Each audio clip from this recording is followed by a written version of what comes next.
দিয়ে দিলাম সরিষার তেল। আসসালামু আলাইকুম, hello everyone, this is me Shekhrina. চলে আসলাম আজকে আমার রান্নাঘর থেকে। আজকে একটা মজার রেসিপি রান্না করেছি। বলুন তো এটা কি? সুপ্রভাত, দেখাও। এটা হচ্ছে বউয়া ভাত, কেউ বলে খুদের ভাত। আজকে আমরা ইফতারিতে এটাই খাবো। সরি, আমি তোতলাচ্ছি। যাই হোক, খুবই সুন্দর হয়েছে, দেখাও। দেখুন, এত সুন্দর হয়েছে এটা। এটা আমরা ইফতারিতে আজকে খাবো, ভাজা পোড়া খাবো না। ছেলে মেয়েরা খেতে চায় না, বলে যে আম্মু প্রতিদিন ভাজা পোড়া খেতে ভালো লাগে না। সুপ্রভা বলে বিশেষ করে যে কি ভাজা পোড়া প্রতিদিন, সাইফও বলে। তো আজকে ভাবলাম একটু ডিফারেন্ট কিছু রান্না করি। আর আমার মা ভর্তা বানিয়েছে 2 রকমের, সেটাও আপনাদের দেখাবো। এখানে সুপ্রভাকে দায়িত্ব দিয়েছি শুধু হচ্ছে শরবত বানানোর। সুপ্রভা খুব ভালো শরবত বানায়, ছোট থেকেই ওকে দায়িত্ব দিয়েছি শুধু শরবত বানায় সুপ্রভা। তো সে খুব ভালো শরবত বানায়। আজকে কিসের শরবত বানাচ্ছ সুপ্রভা তুমি? রুহ আফজা, যা খেলে হয়ে যায় দিল ঠান্ডা। যাই হোক, দেখুন, আপনার একটা লাড়া দিয়ে দাও শরবতটাকে। ওয়াও, দেখুন, ঠান্ডা ঠান্ডা, দিল ঠান্ডা। আর একটু রুহ আফজা লাগবে সুপ্রভা। ঠিক আছে, গুড গুড গুড। দেখুন, আমার ভোট দিয়েছি যে ভোটের এখনো এটা যায় নাই। কার কার যায়নি অবশ্যই কমেন্ট করে জানাবেন। মনে করেন এটা এখনো যায় নাই। গাইজ, কিরকম লাগতেছে দেখেন। এখানে বসে আছে মিস্টার মিস্টার মানিক। তাকে আজকে মনে হয় রোজা লেগেছে। খারাপ লাগতেছে তোমার? খারাপ লাগতেছে না, আলহামদুলিল্লাহ। অসহায়ের মতো বয়ে রয়েছো কে তুমি? কি করবো বলো, টিভি দেখতেছি বসে বসে। তো তসবি নিয়ে তসবি পড়ো, তসবি পড়ো। সেটাই। তো আজকে মানিকে তো ভাজা পোড়া ছাড়া কিচ্ছু খায় না।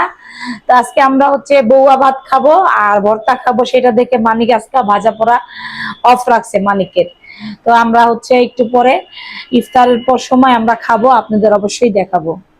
এখানে 2 রকমের ভর্তা আছে গাইজ, দেখুন। একটা হচ্ছে কিসের ভর্তা, কালোটা বলুন তো? কালোটা হচ্ছে কালিজিরা ভর্তা, আর এটা হচ্ছে চাপা শুটকি ভর্তা। তো আজকে ইফতারটা সেই জম্পেশ হবে, বাঙালি আনা হবে।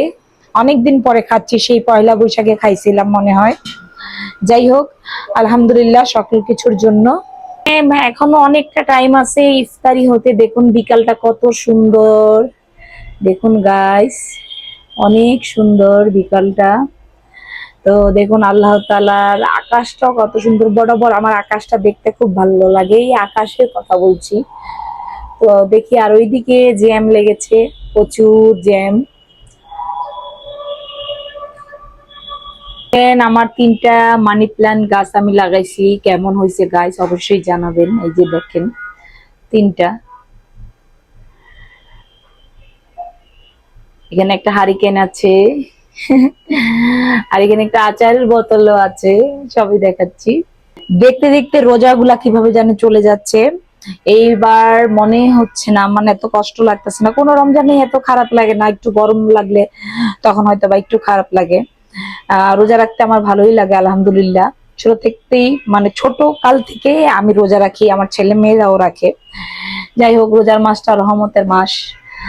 আল্লাহ তাআলা যেন সবার জীবনে রহমত দান করেন।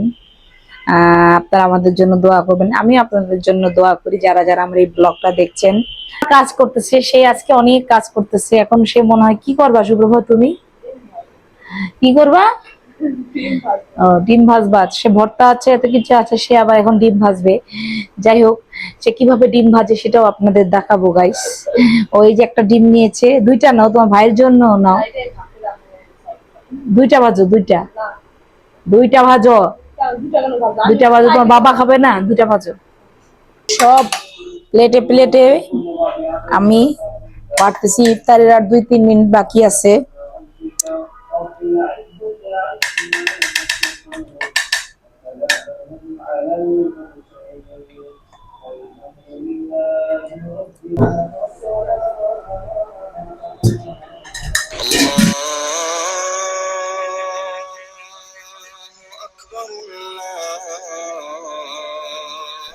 বলো।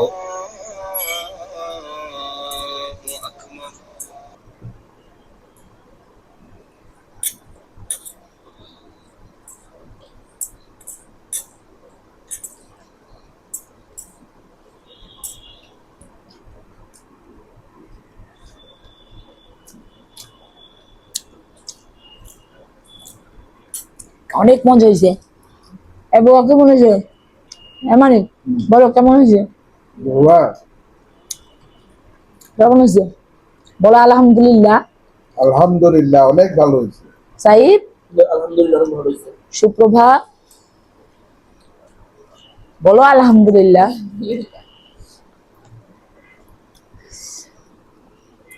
অনেক মজা, খুবই ভালো লাগতেছে। যেহেতু আমার স্টান নাই, আমি আপনাদের দেখাইতে পারতেছি না কি যে স্বাদ, খুবই মজা।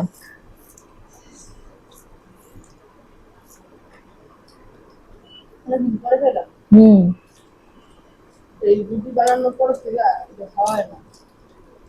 খুব মজা।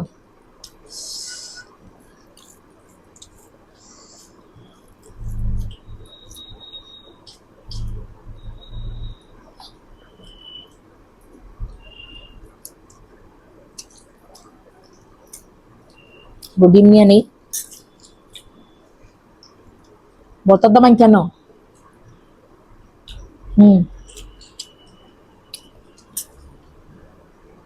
ওটা ঝাল কম হয়েছে।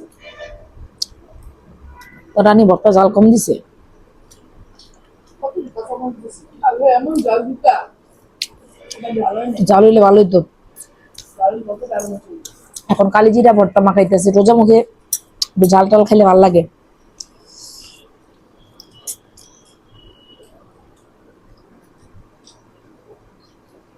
ও খুব মজা। তা শেষ করে আবার আসছি। আর এমন শুরু করছে কে তোমার? তো দর্শক, অনেকদিন পরে খুব মজা করে ভর্তা দিয়ে বউয়া ভাত খেলাম।